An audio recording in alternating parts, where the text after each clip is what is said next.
তোমাদের সাথে শেয়ার করবো, যদি তোমাদের দুধ কোনো সময় কেটে যায় তাহলে সেটাকে না ফেলে দিয়ে সেটা দিয়ে তোমরা বাড়িতেই বেশ ভালো পনির বানাতে পারবে।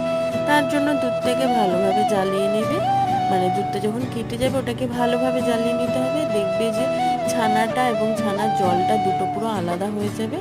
তারপর সেইটাকে একটা ছাঁকনির সাহায্যে ছেঁকে নেবে এবং তারপরে একটা ভালো ধোয়া সুতির কাপড়ে সেই ছানাটাকে নিয়ে ভালো করে জলটাকে ঝরিয়ে নেবে।